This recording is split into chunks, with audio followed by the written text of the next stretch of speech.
안녕하세요. 2025학년도 대학 수학능력시험 경제 해설을 맡은 박봄입니다. 시험 보느라고 너무너무 애쓰셨고요.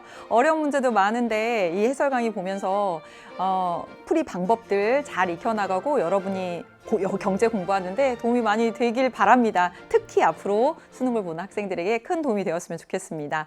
1번 문제부터 풀어보도록 하겠습니다. 1번 문제는 6월, 9월 수능까지 해서 계속 나오는 문제예요. 예, 그냥 단골로 나오는 문제고 100% 맞춰야 되는 문제가 됩니다.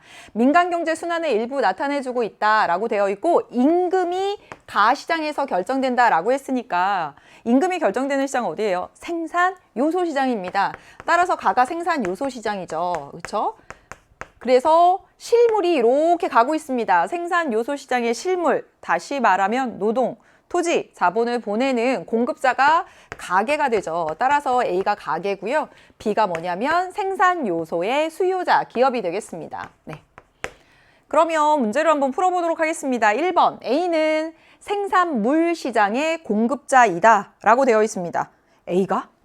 가계가요? 생산물 시장의 뭐예요? 수요자가 되죠. 가계니까. 그 다음에 기업은요?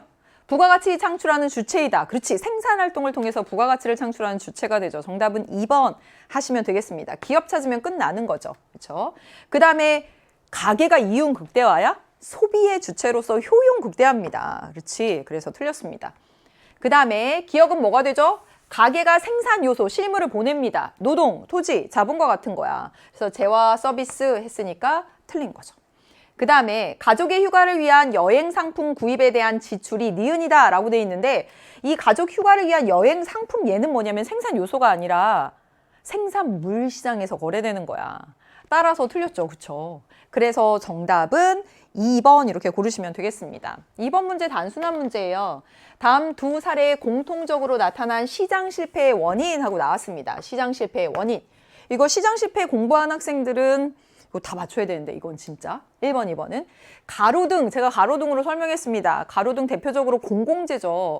이 공공재는 무임승차의 문제가 발생하는데 왜 그러냐면 대가를 치르지 않는 사람들의 소비를 막을 수가 없어요. 얘를 뭐라고 하냐면 비배제성입니다. 그래서 공공재는 비배제성, 비배제성, 비경합성을 특징으로 하기 때문에 시장에서 충분히 공급되지 않는다라고 얘기했습니다. 그 다음에 대가를 지불하지 않는 사람도 수산자원을 채취할 수 있다라고 되어 있습니다. 얘는 뭐냐면 공유자원입니다. 공유자원은 뭐냐면 대가를 지불하지 않는 사람도, 다시 말하면 얘도 비배제성을 가져요. 예. 그러니까 아무도 배제하지 않는 거야. 근데 너도 나도 가서 수산자원을 서로 채취하려고 하니까 고갈의 문제, 공유자원의 비극이라고 하는 겁니다. 이 공유자원이나 공공재나 둘 다 어떤 성격 가졌어? 비배제성 때문에 이런 문제가 나타나는 거죠. 얘는 충분히 공급되지 않고 얘는 고갈되는 위험에 처하고. 그래서 정답은 몇 번 하면 되냐면 5번 재화와 서비스의 이 재화의 비배제성. 이라고 하는 자원의 성격 때문 5번 이렇게 골라주시면 되겠습니다. 3번 문제는 꼼꼼히 보면 틀릴 게 아닌데 이 시간 안에 풀다 보면 얘 틀릴 수 있는 그런 여지가 좀 있죠. 그렇죠? 다음 자료에 대한 분석 및 추론으로 옳은 것은 이라고 되어 있고 좀 새로운 유형입니다. 그렇죠? 예, 뭐 이윤 계산하고 이런 것들인데 그동안 기업의 이윤 극대화에 대해서 나온 전형적인 패턴과 좀 달라요. 그래서 얘를 한번 이렇게 한번 살펴보도록 하겠습니다. A, B. 이 네모재단은 최대 100명을 수용할 수 있는, 자 여기 100명입니다. 100명을 수용할 수 있는 소극장을 운영하고 있습니다. 공연의 종류와 관객 수에 상관없이 소극장 운영 비용은 공연 1회당 100만 원이 발생합니다. 일단 비용이 100만 원이 발생한대요. A 공연을 하던 B 공연을 하던 비용이 100만 원입니다. 네, 100만 원 이렇게 써놓도록 하겠습니다. 이 네모재단은 총 수입이 총 비용과 일치되도록 표의 가격을 결정한다라고 되어 있습니다. 이게 이제 핵심적인 말이 되는 거죠. 그렇죠? 총 수입과 총 비용이 일치하도록. 여러분 총 수입은 어떻게 구합니까? 총 수입은. 여기는 극장이니까 극장표 가격 곱하기 여기 사람들 몇 명이 들어오느냐 이걸로 정하는 거죠. 그렇죠? 그래서 공연 1회당 판매되는 공연표를 평균 50장으로 예상을 해서 평균 50장으로 예상을 한 거예요. 그래서 공연표의 가격을 책정하였다라고 되어 있습니다. 그럼 우리 총수입을 알 수가 있죠. 여기 총비용, 총수입을 알 수가 있죠. 총수입은 어떻게? 총수입과 총비용이 일치되는 것으로 표의 가격을 한다라고 되어 있는데 예, 총수입과 총비용이 일치하도록. 그러면 총수입을 100으로 만들어줘야 되죠. 그렇죠? 몇 명 들어온다고 예상을 했습니까? 50명 들어온다고 예상을 했어요. 그럼 표 가격 얼마로 하면 돼요? 그렇지, 2만 원으로 하면 됩니다. 예, 이렇게 찾으시면 돼요. 그래서 얘가 표의 가격입니다. 그리고 50명으로 이렇게 예상을 했던 거야. 이해되셨죠? 그렇죠? 네. 그런데 실제 판매된 공연표는 회당 60장이었다라고 되어 있습니다. 그러면 실제로는 얼마를 했냐면 표 가격이 얼마예요? 그렇지, 2만 원이야. 2만 원 찾은 거 이해되시죠? 총수입과 총비용이 일치되도록 표의 가격을 만들었다라고 했잖아. 그래서 총비용 100. 그러면 총수입도 100이 되도록. 50명이 들어오니까 가격은 2만 원이다. 어려운 내용 하나도 없잖아. 그렇죠? 그래서 해봤더니 몇 명이 들어왔어? 실제는 60명이 들어온 거야. 2만 원에. 그래서 120만 원이 되었고요. 그래서 이익이 얼마가 남았어? 20만 원의 이익이 남았다. 이렇게 하시면 되겠습니다. 여기까지 괜찮아요? 예. 그 다음에 보도록 하겠습니다. 이 재단은 A공원 대신에 표 판매량에 따라서 저작권 사용료를 지급해야 하는, 자, 표 판매량에 따라서 저작권 사용료를 지급해야 되는 B공연을 유치했습니다. 저작권 사용료는 공연표 한 장당 10,000원이에요. 되어 있고요. 공연 전석 매진을 예상했어요. 그러면 이 예상은 어떻게 되는 거냐면 이제 총 비용이 얼마가 듭니까? 그렇죠? 기본적으로 100만 원이 들고요. 거기에다가 저작권 100명이잖아. 100명 만석을 예상한 거잖아요. 그렇죠? 그럼 100명 한 장당 얼마? 10,000원씩 나가야 되니까 100만 원의 저작권 사용료가 들어가게 됩니다. 그렇지? 이게 총 비용이야. 이거와 일치되도록 총수입을 해야 돼. 그러면 총수입 얼마? 200으로 만들어줘야 되는 거죠. 몇 명이 들어올 것이라고 생각했어요? 100명 전석 만석이다 라고 얘기했잖아. 그러면 여기 얼마 하면 돼? 그렇지, 여기도 2만 원 하면 되겠습니다. 여기까지 이렇게 됐습니까? 네. 그런데 실제 판매된 공연표는 1회당 평균 80장이었다라고 되어 있습니다. 자, 이게 이제 중요해요. 실제 얼마래? 실제 80장이다. 80장이면 80장 곱하기 2만 원 하면 8이 16, 160만 원 이렇게 됩니다. 실제 160만 원 이렇게 돼요. 그러면 비용은 200만 원이 들고 실제로는 160만 원이니까 마이너스 40만 원이야? 아니지. 그치? 자, 이제 문제를 풀어보도록 하겠습니다. 그렇게 푼 학생들 분명히 있을 거야. 자, 이제 문제 풀어볼게요. 1번. A 공연표의 가격은 얼마예요? 2만 원입니다. 틀렸어요. B 공연표의 가격 2만 원입니다. 그래서 정답 2번이에요. 끝난 겁니다. 세 번째 보도록 하겠습니다. A 공연으로 인해 발생하는 1회당 평균 이윤은 얼마예요? 그렇지, 20만 원이지. 그치? 20만 원이 됩니다. 네. 뭐냐면 실제 총수입 100만 원 예상해서 2만 원 잡았는데 120 들어왔으니까. 그렇죠? 그래서 틀렸습니다. 비공연으로 인해 발생하는 손실은 여러분 여기가 비용이 200이고 실제 160이니까 손실 40만 원이에요? 그렇지 않지. 그치? 40만 원이 돼요. 이거 봐봐. 잘 봐봐. 손실 어떻게 계산해야 되냐면 그렇지. 총 비용에서 실제 벌어들인 거 이렇게 하면 됩니다. 총 비용 얼마 들어요? 기본적으로 100만 원 들고 그 다음에 플러스 저작권 내야 되잖아.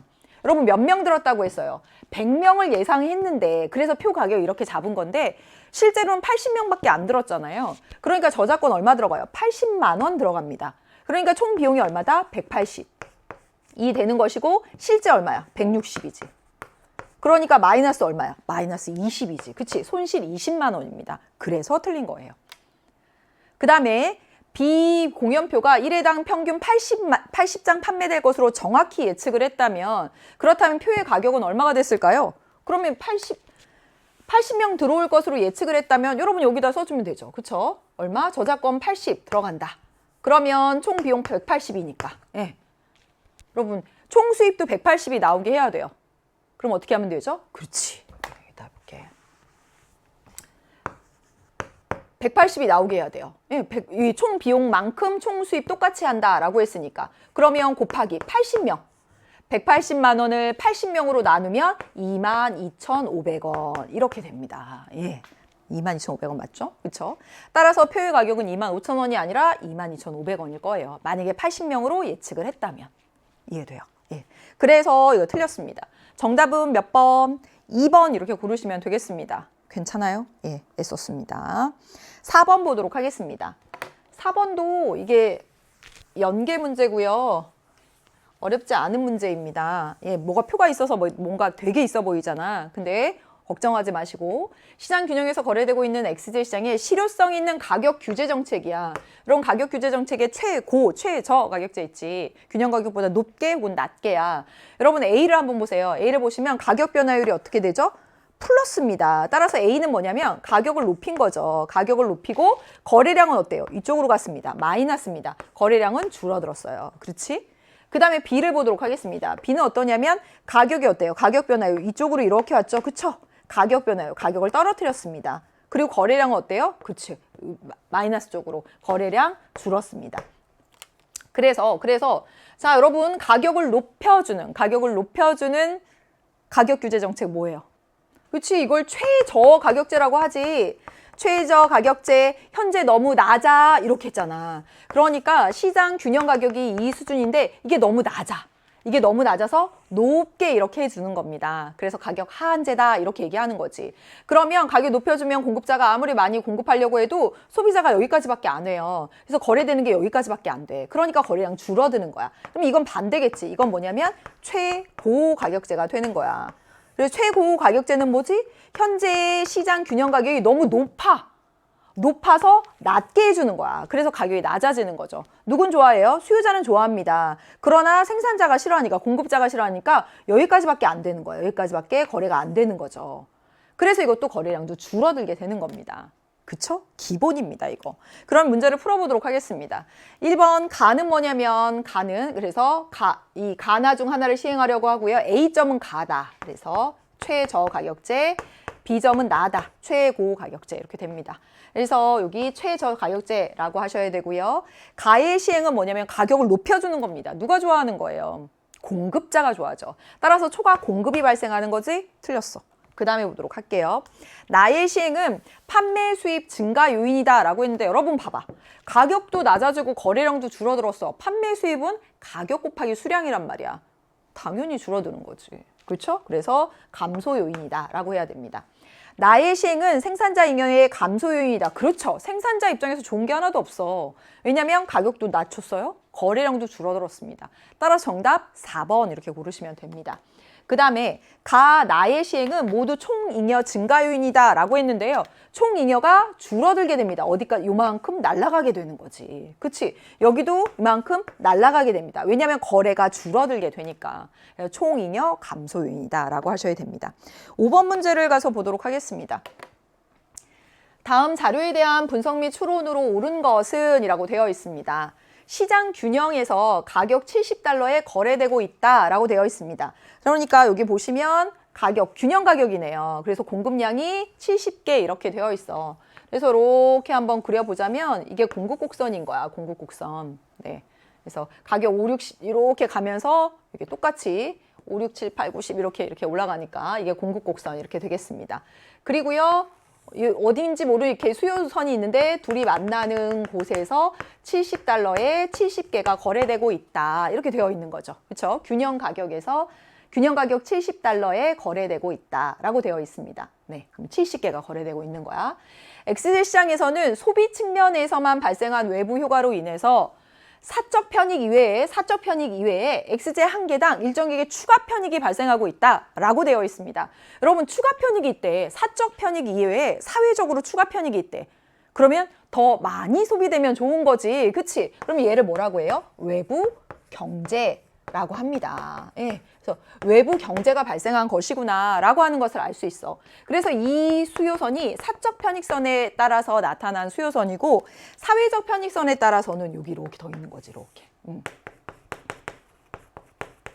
사회적 편익선에 따라서.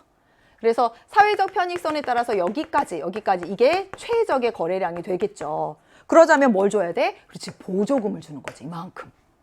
보조금을 주는 거죠. 이에 정부는 최적 거래량을 달성하기 위해서 소비자에게 XZ 한 개당 20달러의 보조금을 준 거예요. 이게 20달러네. 20달러의 보조금을 주었습니다. 그랬더니 보조금 총액이 얼마래요? 1,600달러래. 그러면 여기서 알 수가 있지. 보조금 20달러를 주니까 보조금 총액이 1,600달러가 되었다라고 돼 있어. 그럼 몇 개가 바로 최적 거래량이야? 이거 나눠주면 그렇지. 80개인 거지. 그래서 여기 최적 거래량이 몇 개다? 80개다. 라고 하는 것을 찾아낼 수 있는 겁니다. 됐나요? 이제 다 했습니다. 이제 문제를 풀어보도록 하겠습니다. 기억은 여기 XJ 시장에서 소비 측면에서 나타난 것은 외부 경제의 긍정적 외부 요감입니다. 여기 그대로 나왔잖아요. 사적 편익 이외에 추가적인 편익이 더 있다. 라고 했으니까. 그래서 기억 맞고요. 소비자에게 개당 20달러의 보조금을 지급하면 거래량은 그렇죠. 몇 개? 10개. 기존 70개에서 10개 증가해서 80개가 됩니다. 맞고요. 그 다음에 보도록 하겠습니다. 소비자에게 개당 20달러의 보조금을 지급하면 시장 판매 수입은 3,200달러 증가한다라고 했는데 판매 수입 어떻게 구하죠? 가격 곱하기 수량입니다. 기존에는 어떻게 됐냐면 70, 70. 이게 바로 판매 수입이에요. 그러니까 판매 수입이 4,900이었던 거지. 그렇죠? 근데 이제 어떻게 되니? 그렇죠. 사회적 편익선까지 해서 보조금 20달러 주니까 이렇게 80, 80 이렇게 돼 있습니다. 여기 나와 있잖아요. 80개 여기 시장 가격. 공급이 80개일 때 가격 80이다. 그러면 88에 64, 6,400이 이렇게 된 거죠.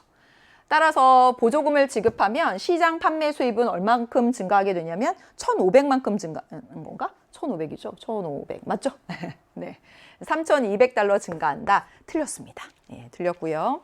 그 다음에 니은이 현재 수준, 즉 다시 말하면 추가 편익이 현재 수준의 50%로 감소하여도 사회적 최저 거래량 달성을 위해서 지급하는 보조금 총액은 변함이 없다라고 했는데요. 여러분 여기 추가 편익만큼 보조금을 주는 겁니다. 그런데 추가 편익이 줄어들었어. 그럼 보조금 액수가 줄어드는데?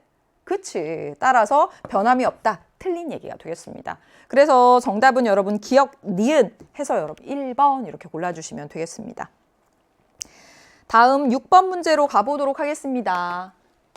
그림은 경제 수업의 일부예요. 이에 대한 설명으로 옳은 것은 했는데 경제 수업의 일부가 중요한 게 아니라 시장경제체제와 시장경제체제와 계획경제체제의 문제입니다.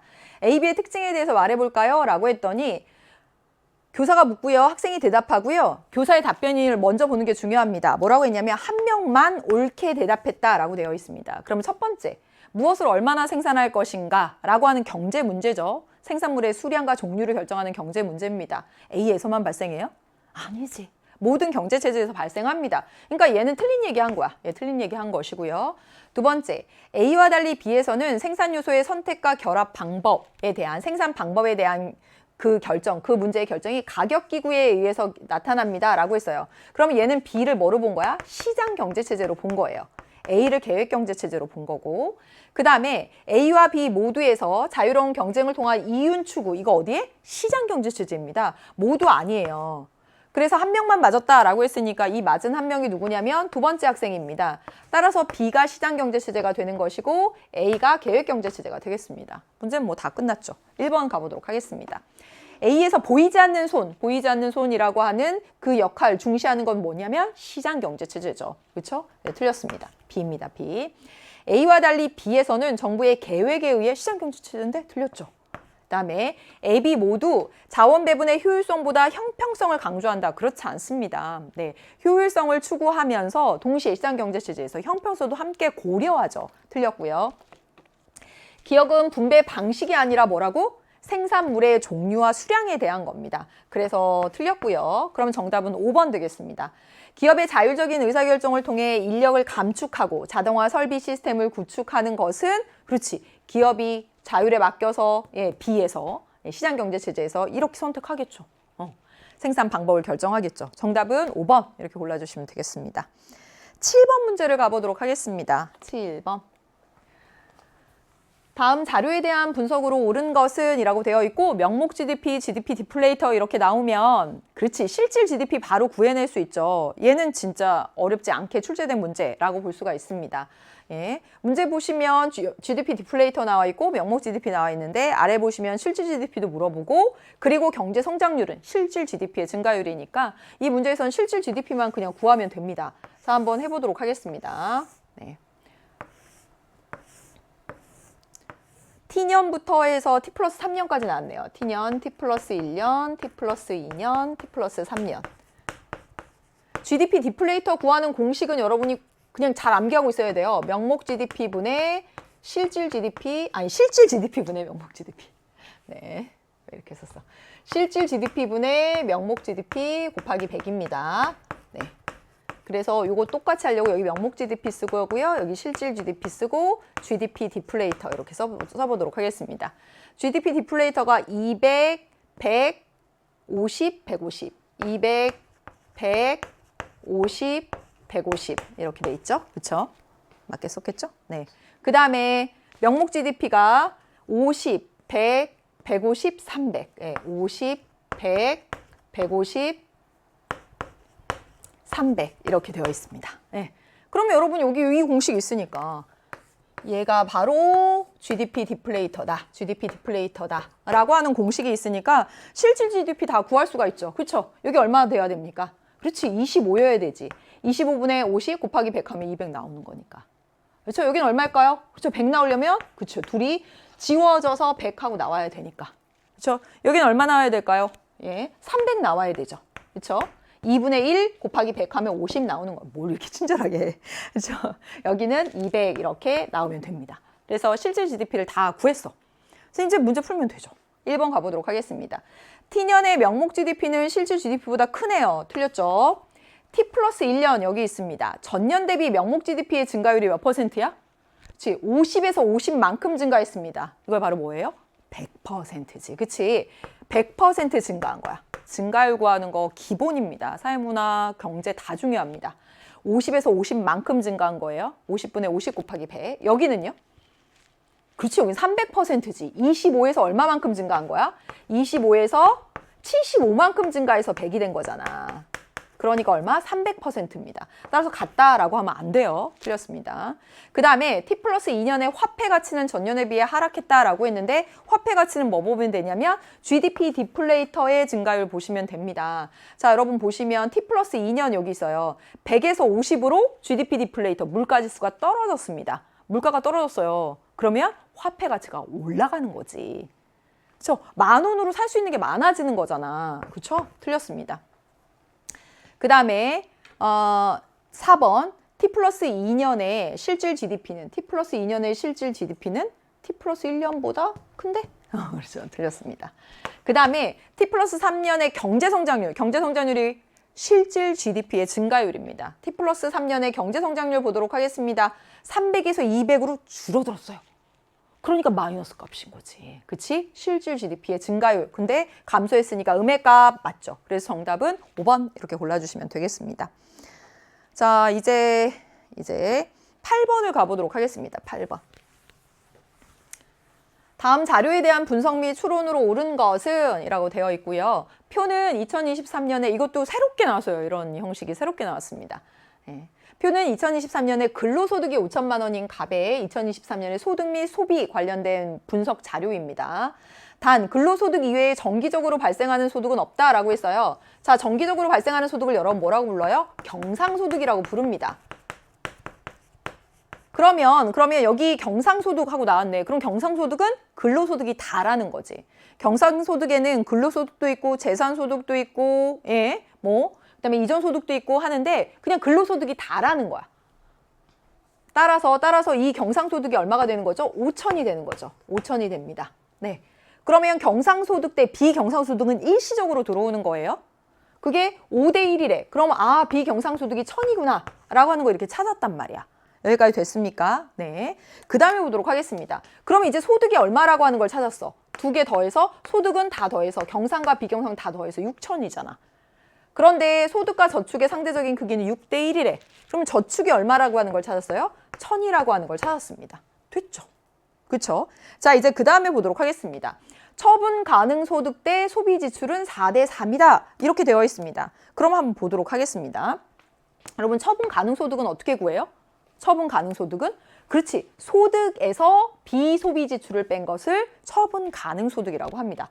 그럼 자, 보도록 하겠습니다. 자, 일단 지출에는 소비 지출과 비소비 지출이 있죠. 자, 여기 다시 한번 쓸게요. 소득. 여러분, 소득을 가지고 뭘 하는 거야? 지출하고 남은 게 저축이지. 그치? 이 구조 아셔야 됩니다. 지출에는 소비 지출이 있고 비소비 지출이 있는 거야. 소득 얼마라고 구했어요? 그렇지. 6천이라고 구했습니다. 그 다음에 저축 얼마라고 구했어요? 1000이라고 구했습니다. 그러면 이 지출, 소비 지출과 비소비 지출 더한 건 얼마인 거야? 그렇지, 5천이라고 우리 찾았습니다. 자, 여기 찾아놓고 그리고 보겠습니다. 처분 가능 소득 여기 나왔어. 처분 가능 소득은 내가 벌어들인 소득에서 비소비 지출, 의무적이고 강제적으로 나가야 되는 걸 빼는 거야. 소득에서 비소비 지출을 뺀 거야. 뺀 거 대 소비 지출. 소비 지출이 얼마래요? 이게 크기가 4대 3이래. 그러면 여러분 이거 할 수 있잖아요. 소득이 얼마였어요? 6천이었어. 6천이었어요. 얘네 둘이 합한 거 얼마야? 얘네 둘이 합한 거 5천이야. 네, 5천입니다. 그러면 어떻게 나눠 가지면 될까요? 그렇지. 여기 얘 대 이거 대 얘가 얼마냐면 4대 3입니다. 네. 그러면 얘 얼마? 그렇지. 여기 3천 들어가고 얘 비소비 지출 얼마? 2천 들어가게 되면 자 보세요. 소득에서 비소비 지출 뺀 거 6천에서 2천 빼니까 4천 대 소비 지출 얼마? 3천 해서 4대 3 하고 다 맞아 떨어지죠. 그래서 다 구할 수가 있었다. 네. 전체적으로 소득은 6천이고 저축은 1,000이고 그 다음에 지출은 5천인데 지출은 5천, 소비 지출은 3천, 비소비 지출 2천으로 해서 5천이다 까지 다 찾은 겁니다. 괜찮아요? 예. 이제 문제 풀어보도록 하겠습니다. 기억, 근로소득은 경상소득입니다. 정기적으로 발생하는 거. 그래서 틀렸고요. 경조금으로 들어오는 게 일시적인 거죠. 그걸 바로 비경상소득이라고 합니다. 얼마예요? 1,000으로 잡았습니다. 그렇죠? 틀렸습니다. 그 다음에 소비지출은 얼마다? 여기 찾았네요. 3천. 그렇지. 정답은 3번 이렇게 골라주시면 되겠습니다. 비소비지출과 저축금액이 같아요. 저축 1,000이고요. 비소비지출 2,000입니다. 다릅니다. 그래서 틀렸습니다. 그 다음에 보도록 하겠습니다. 소비 분석 자료의 지표 비율이 유지된 상태야. 이 지표 비율이 유지된 상태에서 소득이 3천만 원 증가했다라고 되어 있습니다. 소득이 3천만 원 증가하면 소득이 얼마 되죠? 9천입니다. 소득 대 저축의 비율이 얼마예요? 6대 1이다라고 했습니다. 예. 그럼 저축 얼마여야 돼? 그렇지. 1,500이어야 하는 거죠. 예. 그래야 6대 1이 되는 거지. 그렇다면 저축은 얼마 증가한 거예요?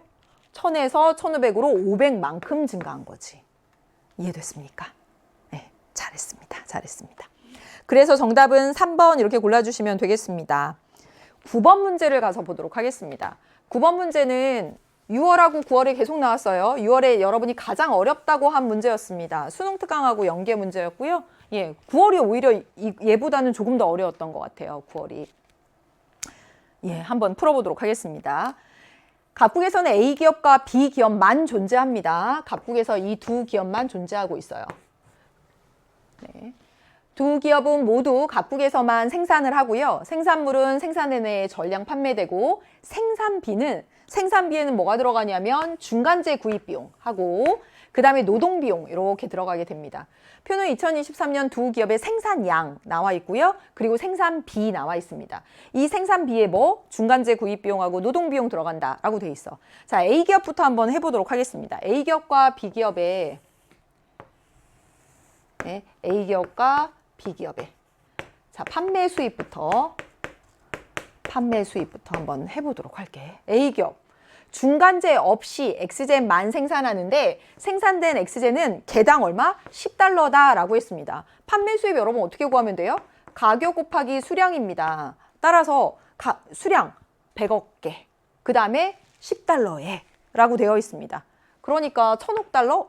달러인가? 예, 달러니까 이렇게 1,000 이렇게 쓰도록 하겠습니다. 여기까지 됐어요? 예, 요거 곱하기 요거니까.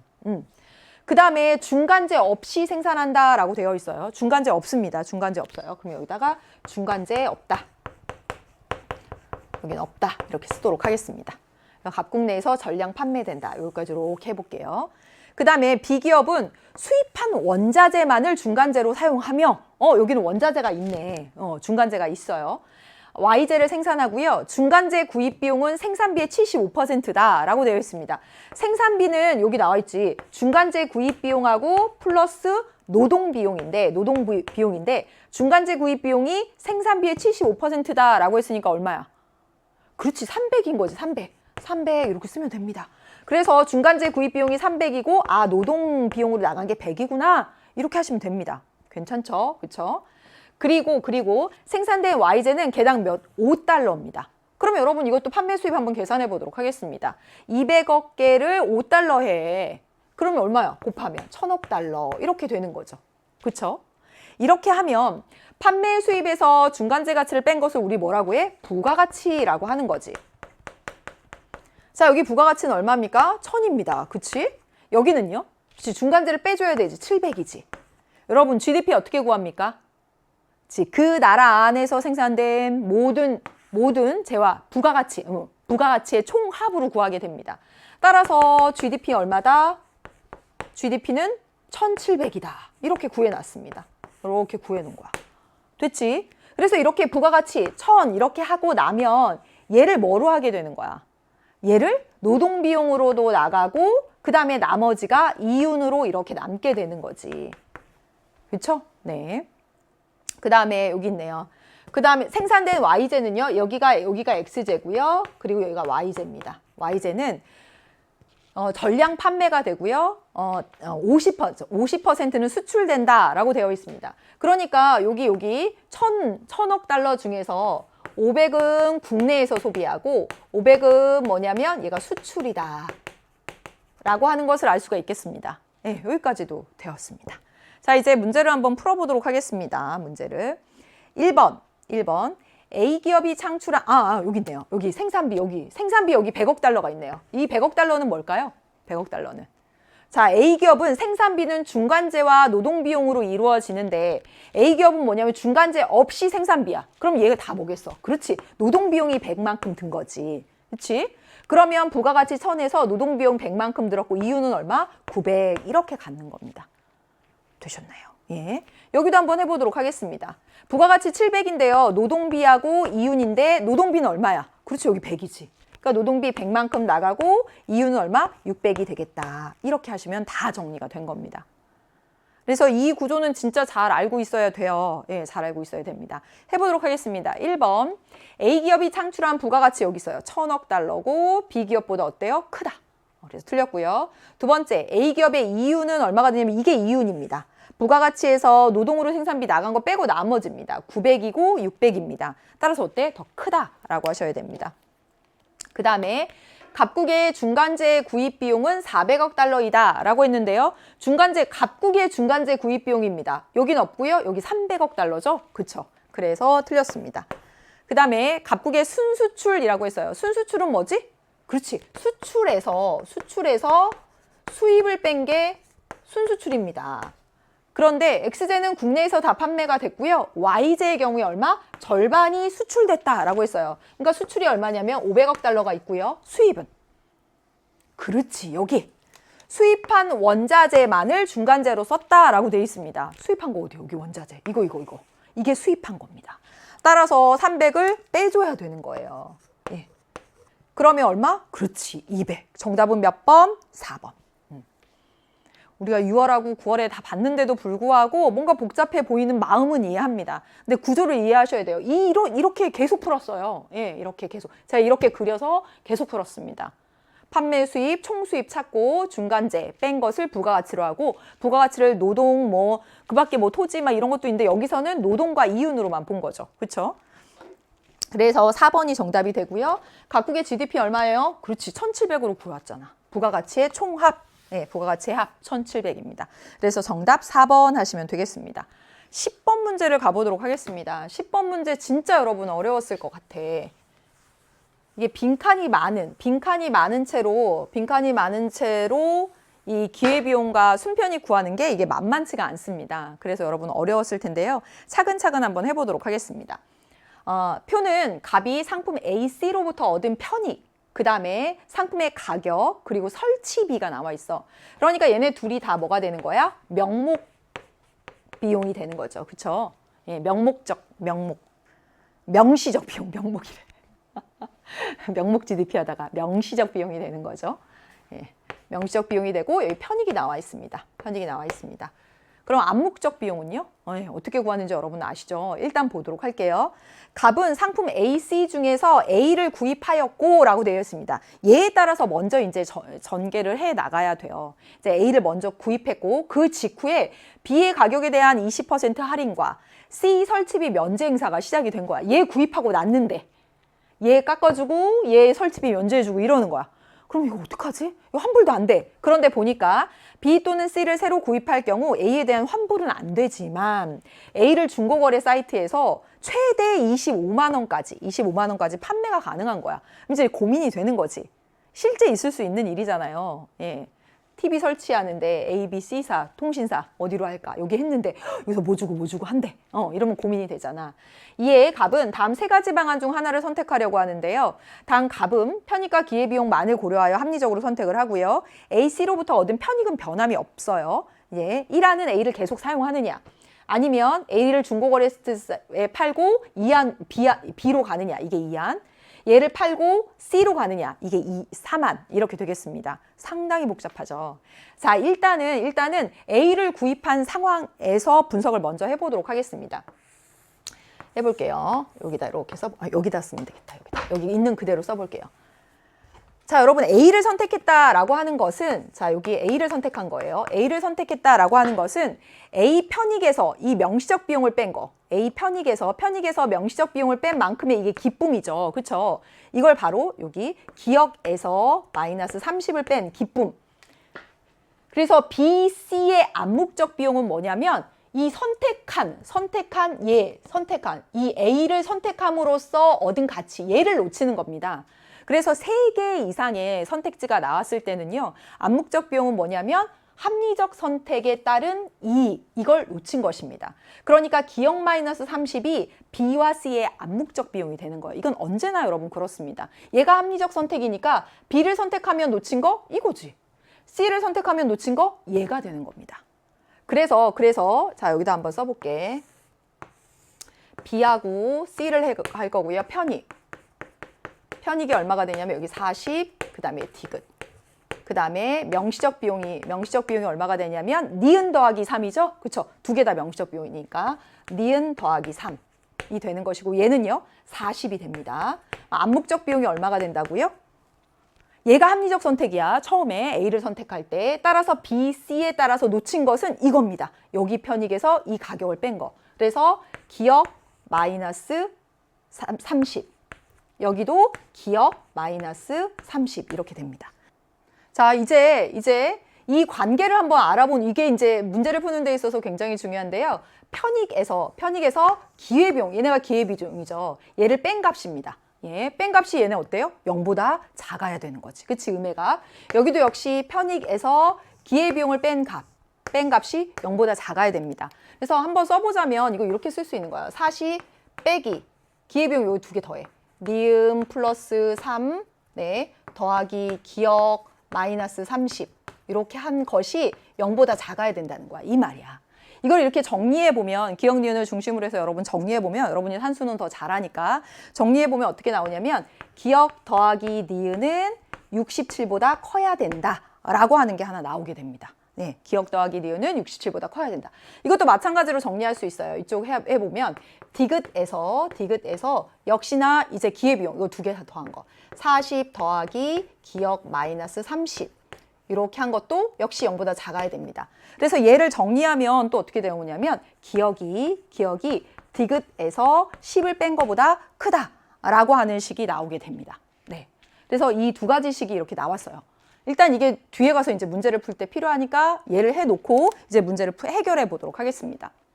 1번, 그쵸, 바로 나오죠. 기억과 니은의 합은 66이 될 수 있다라고 했는데요. 여러분 보겠습니다. 기억과 니은의 합은 67보다 커야 됩니다. 그러니까 얘가 틀린 게 되는 거죠. 그쵸? 그 다음에 두 번째 보도록 하겠습니다. 기억이 39라면, 여기 39라면 디귿은 48이 돼도 되죠. 그쵸? 왜요? 이 관계니까. 그래서 39, 38이 되어서 더 크게 나오니까. 그래서 두 번째 어때요? 맞습니다. 그래서 첫 번째, 두 번째 해결을 했어요. 네. 그래서 첫 번째, 두 번째 해결을 한 것은 바로 얘를 토대로 했습니다. A, B, C를 놓고 얘가 합리적인 선택이니까 기억하세요. 얘가 합리적인 선택이니까 다른 선택되지 않은 것들의 암묵적 비용은 합리적 선택으로 얻을 수 있었던 그 이익. 그래서 기억 마이너스 30을 여기 암묵적 비용으로 써서 이 관계를 밝혀둔 겁니다. 그게 다예요. 네.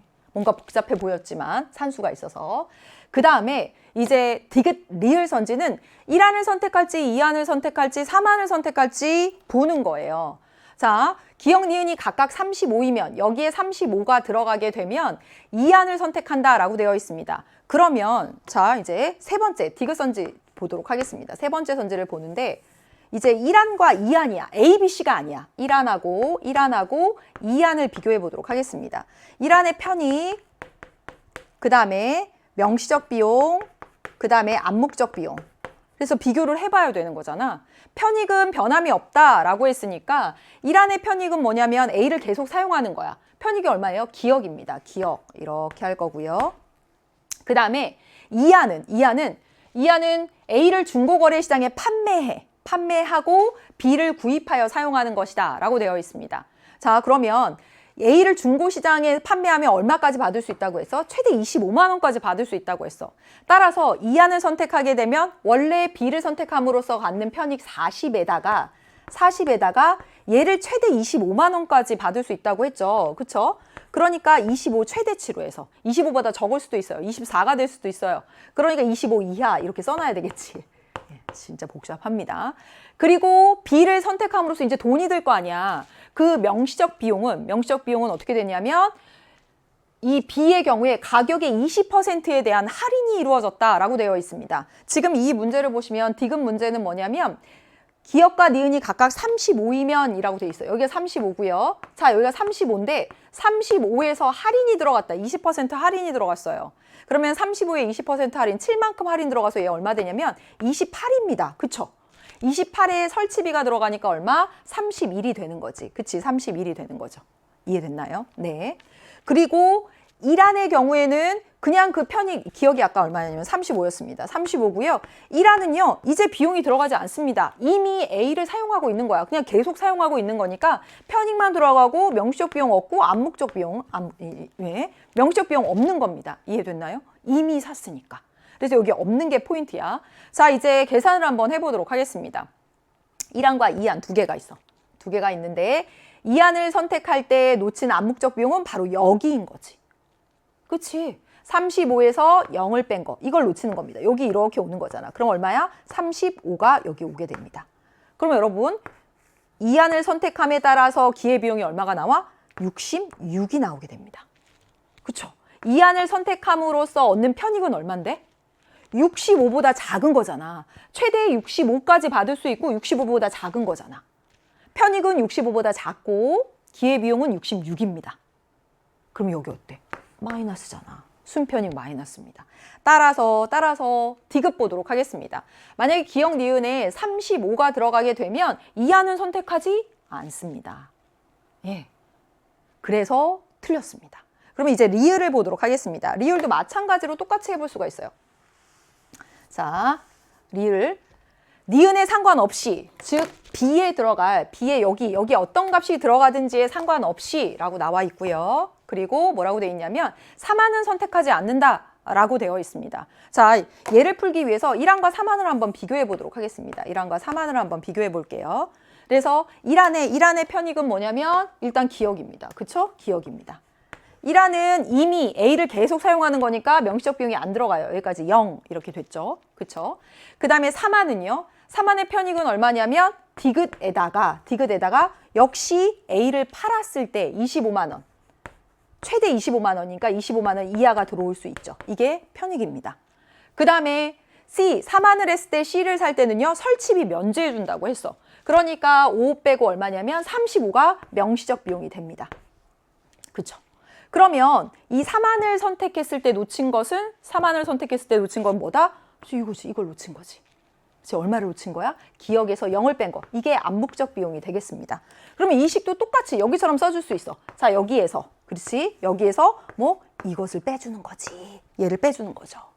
자, 빼줘 보도록 하겠습니다. 그럼 빼주면요. 디귿 플러스 25. 일단 이렇게 써놓도록 할게요. 빼기 35 더하기 기역 이렇게 써주도록 하겠습니다. 그러면 이거 어떻게 되냐면요. 디귿 빼기 얼마냐면 10 플러스 기역 이렇게 나오게 됩니다. 아, 마이너스네. 그쵸? 앞에 마이너스 기역 이렇게 나오게 됩니다. 그럼 여러분 여기 있잖아. 이 식이 여기 있잖아. 기억이 뭐다? 디귿 마이너스 10보다, 제가 아까 마이너스를 했나요? 디귿 마이너스 10보다 크다라고 했어요. 얘가 더 커, 얘보다. 그럼 뭐가 돼? 그렇지, 0보다 작습니다. 따라서 3하는 선택하지 않아. 1안하고 비교했을 때 3하는 선택하지 않아. 순편익이 마이너스니까. 그래서 여러분 지금 이 선지가 맞는 선지가 되는 거예요. 니은이 얼마가 나오건 간에 1안하고 비교했을 때 3안은 뭐지? 현행 그대로 유지할까 하고 3안을 비교했을 때 얘는 순편익이 음의 값이야. 그러니까 얘는 제해지는 거야. 그리고 나서 얘네들이 다시 비교해 볼 수 있다는 거죠. 따라서 얘가 얼마든지 간에 얘는 그렇지, 제외된다 라고 하는, 선택하지 않는다 라고 하는 리을이 맞는 얘기가 되겠습니다. 그래서 정답은 니은, 리을에서 여러분 4번 이렇게 골라주시면 돼요. 네. 그래서 이 문제를 지금 설명을 들을 때는 너무 복잡하게 느껴지는데 다시 한번 정리를 해서 보자면 A, B, C 세 가지 상품을 두고 얘를 선택했어요. 처음에. 얘를 선택한 것을 토대로 해서 여기 두 가지 식을 찾아낸다. 네. 그 다음에는 1안과 2안, 1안과 3안을 비교하는데 1안의 경우에는 A를 그대로 유지하는 거기 때문에 편익은 그대로 있지만 비용이 안 든다 라고 하는 것을 토대로 해서 계산을 해보시면 되겠습니다. 머릿속으로 생각하는 복습을 하셔야 됩니다. 엄청 어려운 문제였습니다. 고생 많이 하셨고요. 11번 가보도록 하겠습니다. 11번. 다음 자료에 대한 분석으로 옳은 것은 이라고 나와 있습니다. 얘도 약간 까다로운 부분이 있죠. 그렇죠? 얘도 까다로웠습니다. 잘 분석해 보도록 하겠습니다. 노동만을 생산 요소로 하여 직선인 생산 가능 곡선에서 X제와 Y제만 생산하는 값과 얼굴 비교 우위가 있는 재화를 생산하는데 양분 모두 이게 완전 중요합니다. 양분 모두 이득이 발생하는 교환 비율에 따라 교역을 합니다. 그림은 각국과 을국이 교역 전 소비량 나와 있고요. 교역 후 소비량 일부는 찢어졌습니다. X제, 여기 또 중요한 정보가 있습니다. X제 한 개 생산의 기회비용이 Y제 한 개인 갑국은 X제를 특화하였다라고 되어 있습니다. 그럼 일단 갑국부터 한번 해보도록 하겠습니다. 갑국은 현재 어떻게 하고 있냐면 이렇게 Y제, X제 있는데 몇 개 하고 있냐면 X제 20개, Y제 10개 이렇게 하고 있습니다. 네, 그래서 X제 20개, Y제 10개 이렇게 하고 있다는 거야. 그래서 X제 한 개의 기회비용이 Y제 한 개다 라고 되어 있어요. 그러면 Y제 한 개의 기회비용도 X제 한 개겠지. 그치? 네. 그래서 X제 한 개의 기회비용이 Y제 한 개다 라고 되어 있습니다. 그러면 X제 한 개, X제를 20개 줄이면 Y제를 20개 할 수 있고 그럼 30개. 맞죠? 그렇죠? Y제를 10개 줄이면 X제를 10개 할 수 있는 거죠. 그렇죠? 따라서 X제와 Y제의 최대 생산량이 30개, 30개 이렇게 된다는 거야. 그래서 갑국의 경우는 금방 알아낼 수 있습니다. 최대 생산량이 30개, 30개구나 라고 하는 것을 알 수 있고 X제 한 개 생산의 기여비용이 Y제 한 개인 갑국이 X제를 특화한다 라고 했으니까 갑국은 X제를 몇 개? 30개를 특화하는구나 라고 하는 것을 찾아낼 수 있습니다. 됐나요? 네, X제를 30개를 특화합니다. 그러면 교역 후의 소비량을 한번 보도록 하겠습니다. 갑국은 X제를 20개 가지고 있어요. 을국이 Y제를 특화하겠네. 그렇지? 을국이 Y제를 특화할 거야. 그런데 얘 20개 가지고 있어. 그러면 몇 개를 줬다는 걸까? 그렇지. 30개 했으니까 10개를 줬다는 얘기가 되는 거죠. 그렇죠? 10개를 줬다까지 찾았습니다. 그래서 을국은 교역 후의 소비량이 X제 10개 일단 찾아냈고요. 그리고 갑국은 Y제를 20개를 받았습니다. 이게 을국으로부터 받은 거죠. 그렇죠? 그래서 여기 이렇게 Y제 20개를 받은 것. 얘를 통해서 무엇을 알 수 있냐면 이 갑국과 을국의 교역 조건을 알 수 있습니다. 10개를 줬더니 갑국이 10개를 줬죠. 그랬더니 을국으로부터 20개를 받아온 거죠. 그래서 X제와 Y제의 교역 비율이 얼마가 되냐면 1대 2가 되겠습니다. 자, 여러분, 이 교환 비율은 각국의 기회비용의 범위 내에서 구하게 되는 거잖아요. 자, 갑국 입장에서 한번 교환 비율을 써보도록 하겠습니다. 갑국은요, X제 하나를 생산하는데, 자, 여기 봐. Y제 하나를 포기하잖아. 자국 안에서는. X제 30개 하느라고 Y제 30개를 포기하죠. 따라서 교역할 때는 뭐라고 해? 나 하나 할 때 Y제 하나보다 더 줘. 이렇게 말할 거라는 거지. 그쵸? 그러면 을국에서는 뭐라고 말할 거냐면 을국에서 2개를 줬다고 하는 것은 X제 생산에 따른 기회비용이 Y제 2개보다 더 큰 겁니다. 예를 들면 Y제 3개 막 이랬던 거야. 예를 들면. 따라서 Y제 3개 이렇게 되면 1대2 이렇게 정할 수가 있는 거죠. 그래서 자 여기다가 3개는 아니니까 써놓으면 자 을국의 경우 X제 생산에 따른 기회비용은 Y제 2개보다 어때? 크다라고 하는 것도 이렇게 찾아냈습니다. 하나 찾아냈어요. 그러면 이제 을국의 상황을 한번 보도록 하겠습니다.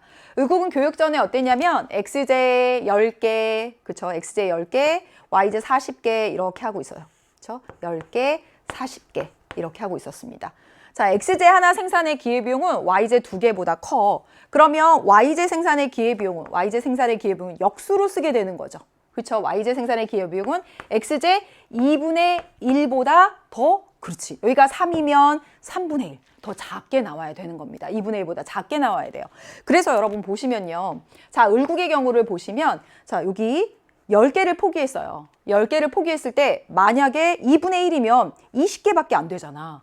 그렇지? 20개면 몇 개? 60개. 그럼 을국의 경우는 교육에 따른 이득이 하나도 없습니다. 을국이 Y제 60개를 해가지고 20개를 줘요. 20개를 주면 얘는 40개거든. 그럼 예전에 10개 40개나 지금 10개 40개나 무역의 이득이 하나도 없단 말이야. 그쵸? 따라서 을국의 Y제 생산에 따른 기회비용은 어떻게 되냐면 X의 2분의 1보다 더 작은 3분의 1, 4분의 1 이렇게 돼서 60개 이상 이렇게 해야 되는 것이고요. 여기도 역시 마찬가지. 그럼 Y제가 60개 이상 되고요. X는 최대 몇 개? 30개가 안 되는 거지. 그렇지? 40개를 포기한다고 해서 20개까지 못 가요. 그렇죠? 20개까지 못 가는 거죠. X제 하나 생산의 기회비용은 Y제 2개보다 크니까 30개까지 못 갑니다. 이게 중요합니다. 그래서 대략 그려보자면 이렇게 30개보다 못 가고 60개보다 이건 넘는 수량이 되겠다라고 하는 것을 찾아내셔야 됩니다. 그래야지만 이 문제를 풀 수가 있게 되는 거예요. 이 교역 조건을 토대로 해서 역으로 추론을 할 수 있는 거지. 그렇지? 그러면 이제 문제를 풀어보도록 하겠습니다. 1번, 갑국은 X제 생산에 절대 우위를 갖는다. 맞아요? 그렇지, 맞지? 자, 갑국은요, X제를 30개 생산합니다. 을국은요, 30개를 생산할 수 없다고 해서 30개를 생산할 수 없어. 두 나라가 보유한 노동량은 같다라고 되어 있습니다. 노동량이 같은 상황에서 얘가 더 많이 하잖아. 그러니까 생산비가 더 적게 드는 거지. 따라서 갑국이 X 생산에 절대 우위가 있다. 맞는 얘기가 되겠습니다. 정답은 여러분 1번 이렇게 골라주시면 돼요. 그리고 갑국의 Y제 최대 생산량은 몇 개? 30개. 그래 틀렸고요. 을국의 교역 후 Y제 소비량은 40개보다 그렇지 많아야지. 왜? 양국 모두 이득을 얻었다. 라고 되어 있고 60개보다 많게 되기 때문에 40개보다 많아야 됩니다. 그래서 틀렸습니다. 그 다음에 보도록 하겠습니다. 교역 후 X제 소비의 기회비용은 증가했다라고 했는데요. 을국은 Y제를 특화했습니다. 비교 우위 제한가 교역 후 소비의 기회비용이 커집니다. 을국의 비교 우위 제한은 Y제. 그래서 틀렸습니다. 양국 간의 교환 비율은 어때요? 1대2죠? 그렇죠? 2대1이라고 썼으니까 틀렸네요. 그래서 정답은 여러분 1번 이렇게 골라주시면 되겠습니다. 12번 문제를 가보도록 하겠습니다. 다음 자료에 대한 분석으로 옳은 것은 이라고 되어 있습니다. 그림은 X제 시장에서 수요와 공급 중 하나만 변동할 경우 형성되는 균형점 2의 변화, 하나만 변동할 경우입니다. X제와 Y제는 보완관계이고요. X제와 Z제는 대체관계이다 라고 되어 있고 쭉. 그럼 볼까요? 소비자의 선호도 변화는 이라고 되어 있습니다. 선호도 변화는 뭘 이동시키는 요인이 되죠?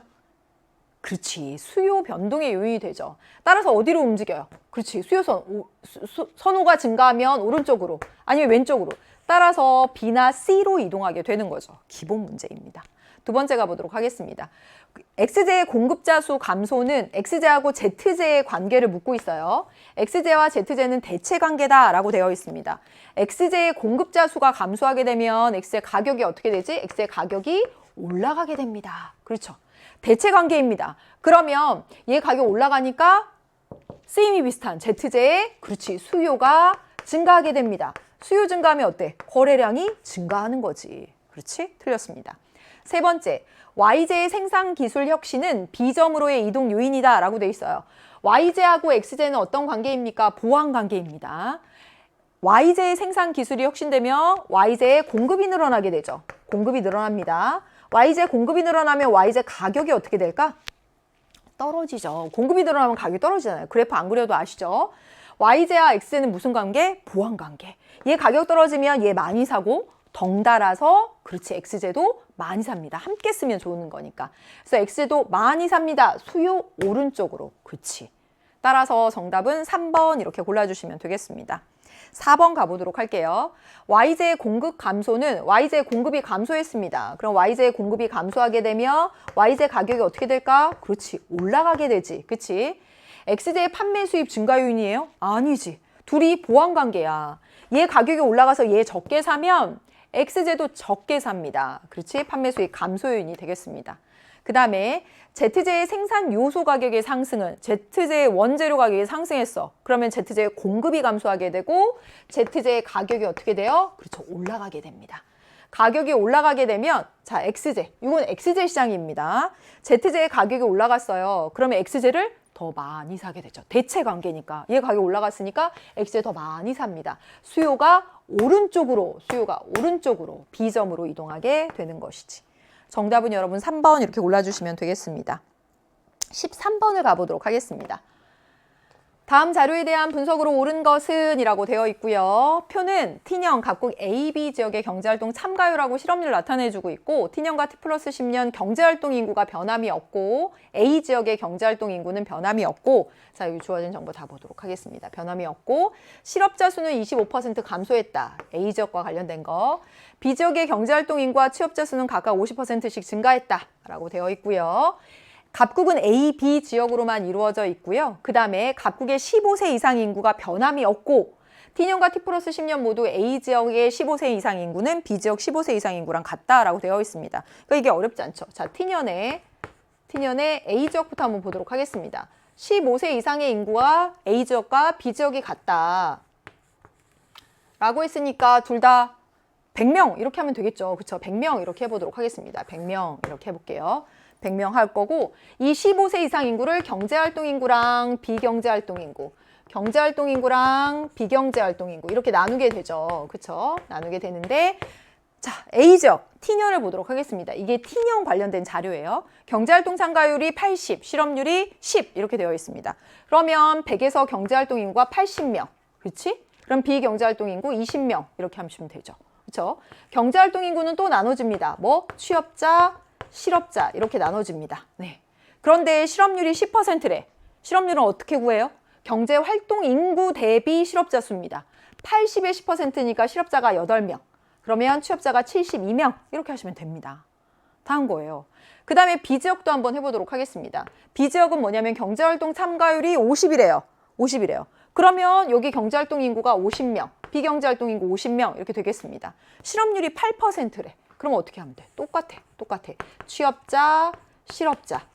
실업률 8%, 50에 8%. 그러면 4명. 여기가 얼마? 46명 이렇게 되겠습니다. 이게 바로 T년 상황이에요. 그러면 T 플러스 1년 상황을 보도록 하겠습니다. T 플러스 1년 상황은 자 여기 나와 있잖아. 경제활동 인구는 변함이 없고 A 지역의 경제활동 인구는 변함이 없고 그러니까 80, 20 이렇게 된다는 거야. 그대로. 예, 변함이 없고 실업자 수는 25% 감소했다라고 되어 있습니다. 그럼 실업자 수만 25% 감소시키면 되지. 자, 실업자만 25% 감소시켜 보도록 하겠습니다. 8의 25%가 얼마예요? 4분의 1 감소한 거죠. 이만큼 감소한 겁니다. 6이에요. 그럼 여기가 얼마지? 74. 이렇게 하시면 되죠. 그렇죠? 그 다음에 B지역의 경제활동 인구와 취업자 수는 각각 50% 증가했다라고 되어 있습니다. 그러면 해보도록 하겠습니다. 예. 경제활동 인구와 경제활동 인구 50에 50% 증가하면 얼마죠? 50에 50%. 경제활동 인구 50에 50%. 25명 증가한 거죠. 그럼 경제활동 인구가 75가 되는 것이고요. 비경제활동 인구가 25가 되네. 그렇지? 그 다음에 취업자 수도 50% 증가했대요. 46에 50% 얼마지? 46의 절반, 23만큼 증가한 거잖아. 그렇지? 69가 됩니다. 그렇죠? 69. 그러면 얘가 취업자고 실업자는 그럼 얼마? 6 이렇게 되는 거네. 이거 다 했습니다. 네. 이제 문제를 풀어보면 되겠습니다. 1번 해볼게요. 갑국 전체의 고용률은 60%보다 높다라고 했는데 전체 고용률은 어떻게 구해요? 전체 15세 이상 인구 200명 중에서 취업자 수 이렇게 두 개 더해보도록 하겠습니다. 200명 중에서 이렇게 더해보면 200명 중에 이게 더하니까 얼마가 나오냐면 59% 나옵니다. 200분의 118. 그쵸? 118. 맞죠? 네. 그래서 59% 나옵니다. 그래서 1번 전체 200명 중에 갑국이라고 했으니까 118명 곱하기 100 이렇게 해서 59%, 60%가 안 됩니다. 네, 틀렸고요. 두 번째 보도록 하겠습니다. T 플러스 10년의 실업률은 A 지역이 B 지역보다 높다라고 되어 있습니다. 그러면 실업률을 어떻게 구해요? T 플러스 1년이 아니라 10년이구나. 네. 실업률 어떻게 구해요? 그렇지. 여기 경제활동 인구 대비 실업자 수입니다. 따라서 80분의 6이고요. 여기는요. 75분의 6입니다. 어디가 커요? 그렇지. 분자 같으니까 계산할 필요가 없지. 그렇지. 그래서 B 지역이 더 높습니다. A 지역이 높다라고 했으니까 틀렸죠. 세 번째 가보도록 하겠습니다. T년과 T 플러스 10년의 전체 실업자 수는 같다라고 돼 있어요. 실업자 수. 자, 여기 실업자고요. 여기 실업자입니다. 두 개 더해서 12. 여기도 실업자고요. 여기 T 플러스 10년 여기 실업자입니다. 12. 그렇죠? 그래서 같습니다. 정답은 3번 골라주면 되겠습니다. 그 다음에 4번 가보도록 하겠습니다. T년 대비 T 플러스 10년에 A 지역의 고용률은 하락했다라고 되어 있습니다. 자, 고용률은 어떻게 구해요? 100에 72, 100에 74입니다. 그러니까 어때요? 고용률은 올라갔지. 그치? 15세 이상 인구 대비입니다. 그 다음에 T년 대비 T 플러스 10년에 갑국 전체 비경제활동 인구는 50% 감소했다라고 되어 있습니다. 전체 비경제활동 인구 보도록 하겠습니다. 원래 비경제활동 인구가 얼마예요? 여기 20하고 여기 50 더해서 70이었어. 그런데 얼마가 됐어요? 45가 되었습니다. 예. 70에서 45가 된 거야.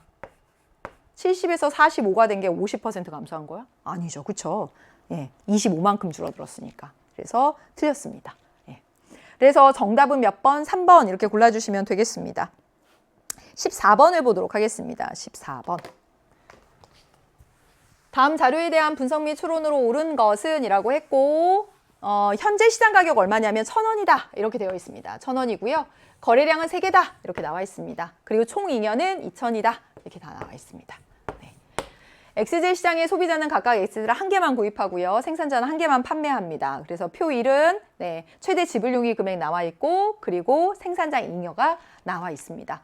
자, 여러분 시장 가격이 1,000원입니다. 최대 지불용의 금액이 1,500원이에요. 그럼 얘 사요 안 사요? 삽니다. 네.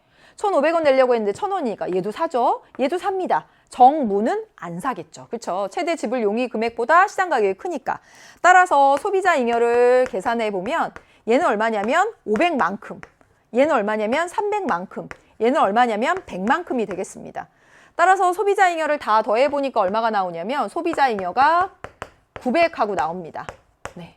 그러면 생산자 잉여는 얼마가 나와야 돼요? 총 잉여가 얼마라고 했으니까 2,000이라고 했으니까 그쵸? 2,000이라고 했으니까 생산자 잉여가 얼마가 나와야 돼? 1,100 이렇게 나오면 되겠습니다. 예. 따라서 얘가 500이고 얘가 400이면 얘 얼마여야 돼? 500, 400 그러니까 얘는 300 그쵸? 아 200인가요? 200 예, 200이죠. 200 예, 200 이렇게 나와야 되는 거죠. 그래서 기억은 200이다 이렇게 찾아낼 수가 있겠습니다. 그러면 이제 문제를 한번 풀어보도록 하겠습니다. 네. 그리고 얘는 0, 0이니까 이렇게 3명 참여하고 이렇게 3명 참여해서 3개가 거래되는 겁니다. 1번 가보도록 하겠습니다. 기억은 의뢰 소비자 잉여와 같다. 의뢰 소비자 잉여 300이고 얘 200입니다. 같지 않죠? 그렇죠? 틀렸습니다. 두 번째, 갑과 달리 무는 X를 구입합니까? 안 구입하죠. 그렇죠? 최대 지불 용의 금액보다 가격이 더 높습니다. 구입하지 않습니다. 틀렸고요. 전체 소비자 잉여는 전체 소비자 잉여 얼마냐면 900입니다. 900이고요. 판매 수입은 어떻게 되죠? 가격 곱하기 수량이라고 했습니다. 3,000이에요. 3,000의 반이에요? 아니죠. 그렇죠? 50% 아닙니다. 틀렸습니다. 최소 요구 금액이 가장 큰 생산자는 A다 라고 했는데 가장 작은 생산자죠. 그렇죠? 왜냐면 시장 가격에서 최소 요구 금액을 뺀 것이 생산자 잉여가 되니까 얘 생산자 잉여가 가장 크잖아. 그치? 그러니까 얘 최소 요구 금액이 얼마였던 거야? 500이었던 거죠. 그쵸? 얘는요, 600이고. 얘는 얼마? 800 이렇게 되는 거지. 그치? 얘가 최소 요구 금액들인 거죠. 그래서 A가 가장 작다라고 하셔야지 맞습니다. 그래 틀렸어요. 그 다음에 보도록 하겠습니다. 생산자에게 개당 100원씩의 조세를 부과하더라도 거래량은 그렇지 변화가 없지. 왜냐하면 여기 그러면 600이 되죠. 최소 요구 금액. 여기 700이 되고 여기 900이 됩니다. 그래도 시장 가격보다 최소 요구 금액이 작기 때문에 세 개가 판매가 되는 거죠. 그렇죠. 그래서 정답은 5번 이렇게 골라주시면 되겠습니다. 15번을 가보도록 하겠습니다. 그림은 개방 전 XJ 시장 상황을 나타내주고 있습니다. 개방 전 XJ 시장 상황. 그래서 10달러에 바로 국내에서는 10만 개가 거래되는 그런 상황이 되겠습니다. 첫 번째 볼게요. XJ 시장을 개방하여 국제 가격 어느 수준의 달러를 이 XJ를 수입하게 되는 거죠. 수입하는 상황이 되고요. 두 번째는요. 국내 생산자에게 XJ 한 개당 보조금을 지급한 결과 국내 생산량은 10만 개, 수입량은 4만 개가 되었다라고 되어 있습니다. 자, 보도록 하겠습니다. 자, 보조금을 지급하니까 여기가 국내 생산이에요. 그리고 수입은 얼마만큼 한대요? 4만 개만큼 한대요. 그러면 국내 수요가 14만이 되는 거야. 국내 수요가. 따라서 국제 가격이 얼마임을 추론할 수가 있냐면 국제 가격이 6달러임을 추론할 수가 있습니다. 국제 P가 6달러임을 추론할 수가 있는 거죠. 그래서 보조금을 주지 않았을 때는 수입량이 이만큼 되는 거야. 그런데 보조금을 주니까 이제 이 수준까지, 자 여러분 10만 개까지 됐다고 했어요. 그러면 공급급선이 어느 쪽으로? 그렇지, 오른쪽으로. 보조금 액수만큼 이렇게 오른쪽으로 이렇게 옮겨져서, 자 이게 아니라 보조금 얼마? 이만큼씩 보조금을 준 거야. 이만큼씩 보조금을 준 거야. 보조금만큼 오른쪽으로 옮겨지게 되는 거지. 따라서 이 공급곡선이 아니라 새로운 공급곡선에 따라서 이 새로운 공급곡선과 국제가격이 만나는 이 수준에서 국내 생산. 이해돼요? 예. 그 다음에 국내 소비. 그래서 요만큼 4만 개만큼 수입하게 됩니다. 그래서 원래 8만 개만큼에서 원래 8만 개죠. 원래 8만 개만큼에서 보조금 주니까 4만 개만큼으로 줄어들게 된 거예요. 이해되셨나요? 그럼 보조금은 얼마야? 바로 이 간격. 보조금이 바로 4달러다. 4달러다. 라고 하는 것을 찾을 수가 있습니다. 괜찮아요? 예. 그 다음에 세 번째 보도록 하겠습니다. 그런데 이제 이 보조금 정책을 폐지한대. 폐지하고 T 플러스 1기의 수입량과 같이 T 플러스 1기의 수입량이 얼마예요? 여기 이 보조금 줬을 때 이게 T 플러스 1기입니다. T 플러스 1기의 수입량이 얼마냐면 4만 개입니다. 예. 4만 개가 유지되도록 관세를 부과함이라고 되어 있습니다. 그럼 여러분 관세 얼마 부과해야 될까? 지금 관세 2달러 부과해야지. 이게 관세 2달러. 이게 T 플러스 2기입니다. T 플러스 2기. T 플러스 2기에 관세를 2달러 부과하게 되면 국내, 요거 보조금 폐지한다고 했어. 그러니까 원래 공급 곡선에 따라서 얘가 국내 생산량. 그리고 가격이 올라가니까 국내 소비량이 12 이렇게 됐습니다. 그래서 4만 개가 되는 거야. 그래서 다 정리가 된 겁니다. 예. 그래서 첫 번째. T기 국제 가격은 얼마가 되냐면 그렇지. 6달러인 거야. 그래서 8만 개만큼 수입했던 거야. 그래 보조금을 이렇게 줬던 거야. 이게 T 플러스 1기야. 이제 보조금 폐지하고 T 플러스 2기에 관세 이렇게 한 거야.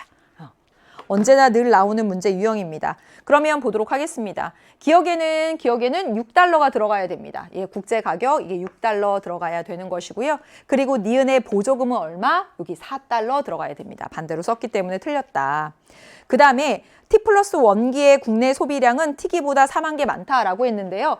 자, 국내 수요 곡선에 따라서 T기에도 국내 얼마? 14만 개. 그래서 T기에는 어떻게 되냐면 아무 정책을 쓰지 않았으니까 국내 생산량은 6만 개, 국내 소비량은 14만 개.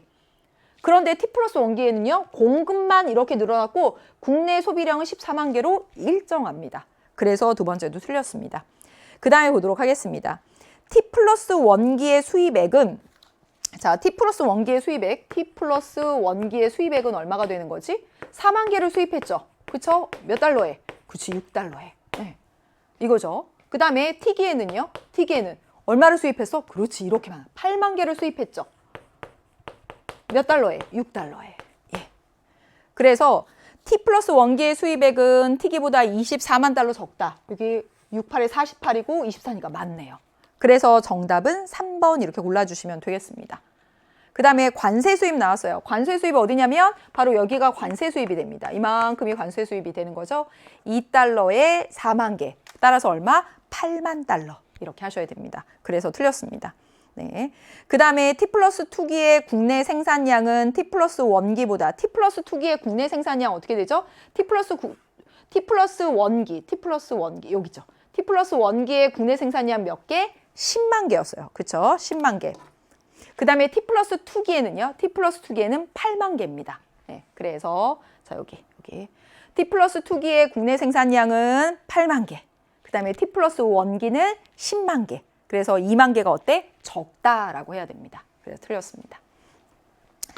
자, 이제 16번 문제로 가보도록 하겠습니다. 16번 가보도록 할게요. 다음 자료에 대한 설명으로 옳은 것은 이라고 되어 있고 갑국과 을국의 경제 상황에 대해서 말씀해 주세요 라고 했고요. 갑국은 물가가 안정됐어. 그런데 실업률이 빠르게 상승하고 있는 상황이에요. 그러니까 경기 침체 상황이라고 볼 수가 있겠죠. 그렇죠? 보통 일반적으로 경기 침체이기에는 물가보다 실업이 문제가 되니까. 을국은요, 소비 지출의 증가. 소비 지출 뭐 구성하는 거예요? 총수요 구성하는 겁니다. 총수요 증가했다는 거야. 그래서 고용은 늘어났지만 그래서 실업의 문제가 아니라 물가 상승의 문제야. 그러면 여기는 뭐지? 과열되었다라고 하는 이야기가 됩니다. 1번 풀어보도록 하겠습니다. 1번.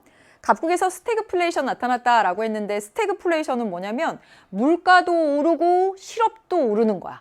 네. 그런데 여기는 그치 물가 안정됐다라고 했으니까 스태그플레이션이라고 볼 수 없습니다. 네, 두 번째 보도록 할게요.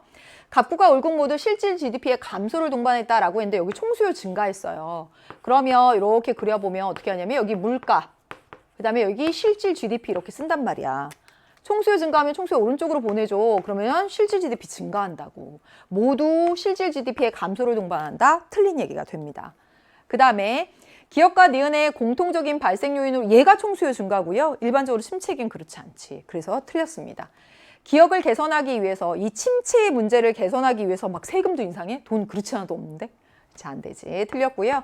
정답은 5번 골라주시면 됩니다. 니은을 개선하기 위해서 너무 과열되어 있어. 이럴 때는 국공채를 매각. 중앙은행이 가지고 있는 국공채를 갖다 팔면 시중에 있는 돈을 흡수하는 거. 이때 돈이 너무 많이 풀렸거든. 따라서 정답은 몇 번? 5번 이렇게 골라주시면 되겠습니다. 17번 가보도록 하겠습니다. 환율 문제예요. 환율 문제인데 원화를 사용하는 갑국에서 거주 중인 A는 미국 달러화로 임금을 받는다. 표는 A 시기별, A의 시기별 전기 대비 미국 달러화 표시 임금 변화율하고 그 시기에 환율을 적용한 원화로 환산한 임금 변화를 나타내주고 있습니다. 이거 잠깐만 생각해 보시면 돼요. 자, T기에 보면 달러화로 임금은 2% 올랐는데 이걸 원화로 바꾸니까 7%나 돼. 이 말은 뭐지? 1달러에 더 많은 원화를 준다는 거지. 그치? 이거 환율 상승입니다. 머릿속으로 생각해 보시면 됩니다. 원달러 환율 상승이에요. 여기는요. 달러화로는요. 6%나 올랐어. 그런데 이걸 원화로 바꿔보니까 오히려 떨어졌어. 그러면 1달러당 주는 원화가 그렇지 줄어들었다는 얘기잖아. 이거 환율 하락입니다. 하락 되겠습니다. 끝난 거예요. 자, 이제 문제를 풀어봅니다. 1번 가보도록 하겠습니다. 여기는 원달러 환율이 어때요? 상승한 겁니다. 틀렸어요. 전기 대비 T기의 환율 변동은 미국 시장에서 갑국 수출품의 가격 경쟁력이 그렇지 올라가는 거지. 여러분 환율 상승하면 뭐라고 했어요? 수출 잘 돼요. 그 이유는 무엇이냐면 우리 상품의 외화 표시 가격이 떨어져. 예, 그래서 가격 경쟁력이 높아지게 됩니다. 환율 상승, 우리 상품 수출 잘 돼. 꼭 연결시켜서 보시고요. 그 다음에 T+1기에 달러화 대비 원화 가치 어떻게 된 거야? 환율 하락했다는 건 원화 가치가 뭐? 올라갔다는 거죠.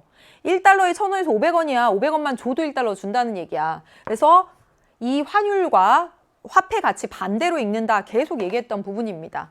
전기 대비 T+1기의 환율 변동은 미국인의 갑국 여행 경비 부담이 증가되는 거죠. 그렇죠? 미국 사람이 1달러 가지고 갑국 옵니다. 예전에는 1,000원 줬는데 이제 500원만 줘. 그럼 여행할 때 돈이 더 많이 들지. 그치? 정답은 4번 하시면 되겠습니다.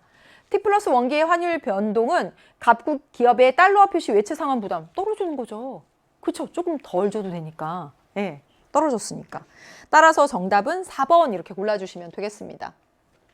18번 문제를 보도록 하겠습니다. 표는 T년 연초에 원금 1,000만 원입니다, 여러분. 1,000만 원. 1,000만 원을 연 이자율이 일정한 3년 만기, 이자율이 일정한 3년 만기 정기예금 AB에 넣었습니다. 그리고 이자를 나타내주고 있는데요. 만기 시 원리금이 1,300, 원금과 이자를 합한 게 1,300만 원으로 갔다라고 되어 있습니다. AB의 이자 지급 방식 서로 다르고요. 그리고 예치한 원금에만 이자가 계산되는 방식이 있고 이걸 뭐라고 하죠? 단리라고 합니다. 원금뿐 아니라 발생한 이자에 대해서도 이자를 계산해 주는 거. 얘를 복리라고 말하는 거죠. 그렇죠? 1,000만 원을 넣었는데 맨 나중에 돈을 만기에 빼보니까 둘 다 모두 1,300이 되었다는 거야. 1,300이 되었다는 거야. 그러면 여러분 보도록 하겠습니다. 얘는 뭘까? 그렇지. 얘는 10% 이자율의 단리여야 됩니다. 왜냐면요. 1,000만 원에 대해서 첫 해에 100만 원이 나왔어. 그러면 세 번째 해에 1,300만 원이 만들어지려면 두 번째 해도 100만 원, 세 번째 해도 100만 원이어야 돼. 원금에 대해서만 이자를 계산하는 방식이어야 된다는 거죠. 이해됐나요? 예. 그러면 얘는 뭐겠어? 얘는 복리입니다. 예. 복리면 10%보다 이자가 낮아야 되지. 그치? 여기 10%면 어떻게 돼? 그 다음에는 110만 원으로 늘어나게 되고 그럼 나중에 1,300보다 높아지게 되잖아요. 따라서 여기 이자율은 뭐냐면 A의 이자율보다 이자율이 어때? 그렇지. 낮아야 되는 거지. 10%보다 이자율이 낮아야 됩니다. 낮은 상태에서 여기에 원리금을 더한 거에 또 붙고 여기 또 붙어서 1,300으로 같아졌다라고 하는 이야기입니다. 네. 자, 이제 문제를 풀어보도록 하겠습니다. 1번. A는 예치한 원금에만, 그렇지. 여기 100이 나왔으니까. 그걸 바로 단리입니다. 1번이 바로 정답이 되겠습니다.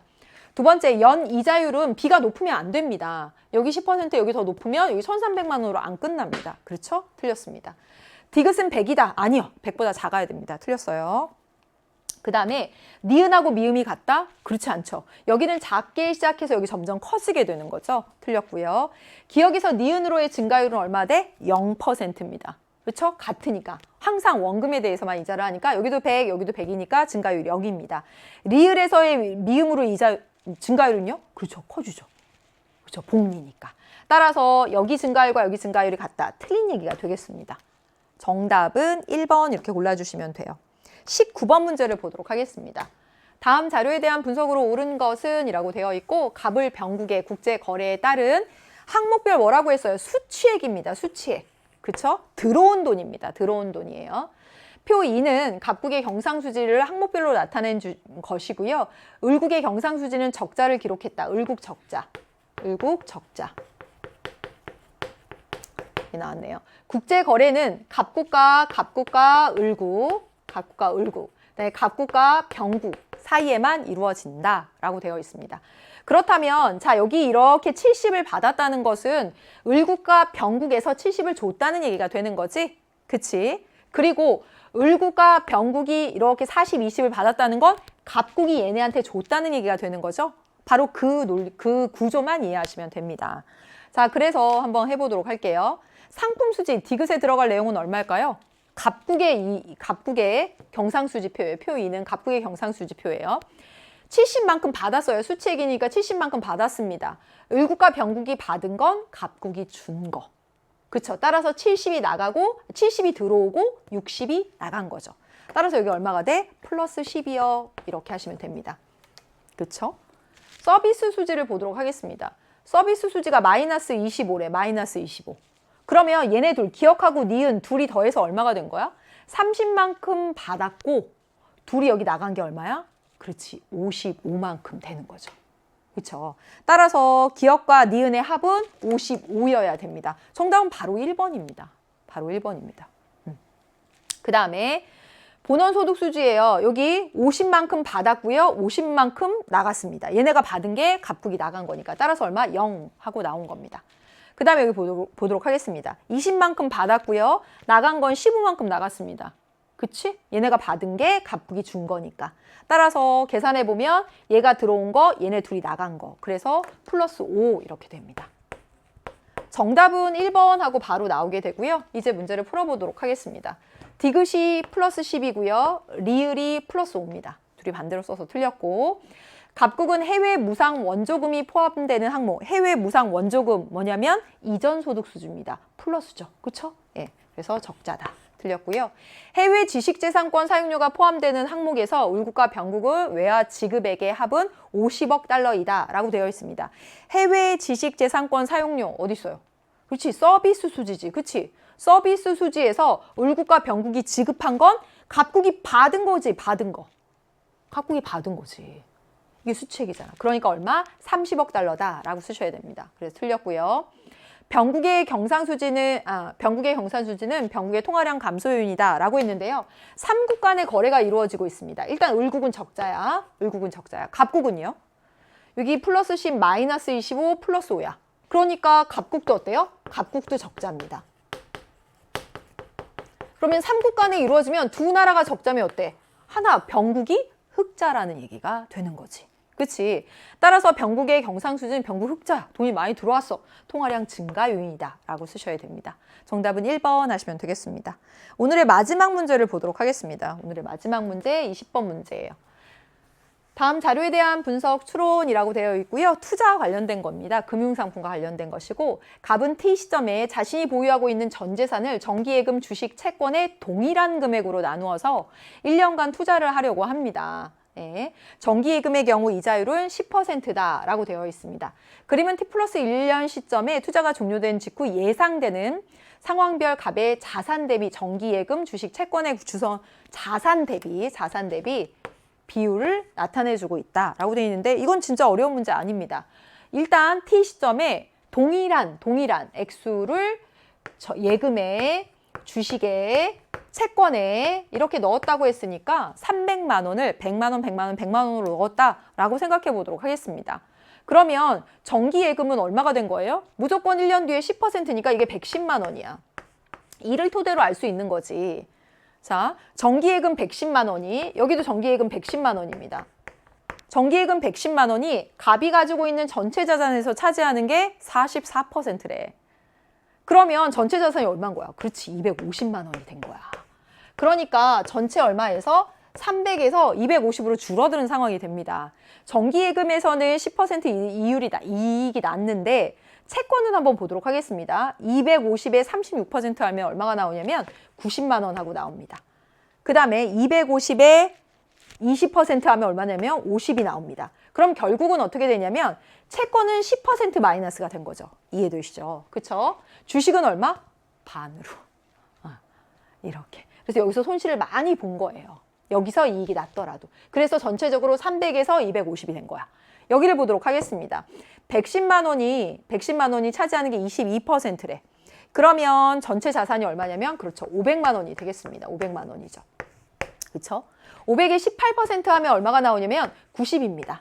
그러니까 역시 채권 투자는 100만 원 넣어서 10% 손실 번 거. 그런데 주식은요. 500에 60%입니다. 그러니까 얼마? 300만 원이 된 거야. 그러니까 100만 원 넣어서 3배 된 거지. 그렇죠? 바로 이 상황. 이제 분석 다 끝났습니다. 1번 보도록 하겠습니다. 시세 차익을 기대할 수 있는 상품의 구성 비율은 시세 차익을 기대할 수 있는 거 여러분 뭐야? 그렇지. 주식과 채권입니다. 주식과 채권. 구성 비율은 두 상황 모두 낮아진다라고 했는데요. 주식과 채권은 원래 T년도에 어떠냐면요. 3분의 2만큼 주식과 채권에 들어간 거죠. 그렇죠? 네, 3분의 2만큼 주식과 채권에 들어갔습니다. 66.666. 근데 여기는 어때요? 그렇지. 이때보다 줄어들었죠. 구성 비율이. 근데 여기는 어때? 18%하고 78%입니다. 그러니까 상황 1의 경우만 이 상품의 구성 비율이 낮아진 겁니다. 상황 1의 경우만. 두 상황 모두가 아니죠. 두 번째 가보도록 하겠습니다. 채권은 두 상황 모두 어때? 손실이 발생한 거죠. 그렇죠. 그래서 정답은 2번 이렇게 골라주시면 되고 세 번째 가보도록 할게요. 배당 수익을 기대할 수 있는 상품의 수익은 상황 1이 상황 2보다 아니지. 배당 수익 기대할 수 있는 거 주식입니다. 상황 2가 훨씬 좋죠. 갑의 투자 수익은 상황 1이 상황 아니지. 여기가 더 낫지. 300 넣어서 250이고 여기 500이니까. 그렇죠. 틀렸습니다. 자, 5번입니다. 전 자산을 주식과 채권의 절반씩 투자한다면 상황 1과 상황 2 간 투자 수익의 차이는 기업의 경우에 비해 작아진다라고 되어 있습니다. 전 자산을 이렇게 넣은 경우에 상황 1과 상황 2의 투자 수익의 차이는 얼마가 나요? 250만큼 투자 수익의 차이가 나는 거죠. 그런데 주식과 채권의 절반씩 투자하게 되면 어떻게 될까요? 자, 주식에 150, 채권에 150 이렇게 넣습니다. 상황 1 그리고 상황 2 이렇게 한번 해보도록 하겠습니다. 상황 1이던 상황 2던 채권은 얼마냐면 10%씩 손실을 봤습니다. 그러니까 15만 원씩 손실을 본 거죠. 그러니까 여기 135가 되고 여기도 135가 됩니다. 그렇지? 그런데 주식의 경우는요. 이게 절반으로 떨어졌습니다. 그러니까 여기 얼마냐면 75입니다. 근데 얘는요. 3배 되었습니다. 그러니까 얼마가 되냐면 450이 되죠. 그렇죠? 이 수익하고 요 수익입니다. 여기 얼마가 되냐면 210이죠. 그렇죠? 210이고 여기 하면 이 차이가 250보다 어때? 더 크지. 그치? 따라서 작아진다. 틀린 얘기가 되겠습니다. 여기까지 했습니다, 여러분. 여기까지 해서 문제 쭉 풀어보았습니다. 쉬운 문제들은 쉬웠지만 엄청 어려운 문제들도 상당히 있었습니다. 특히나 10번 문제나 11번 문제의 경우에는 저도 해설하는데 시간을 굉장히 많이 보냈는데요. 10번 문제는 여러분이 해설을 몇 번씩 들어보시면서 다시 한번 정리해 보시면 생각보다 빨리 할 수 있고요.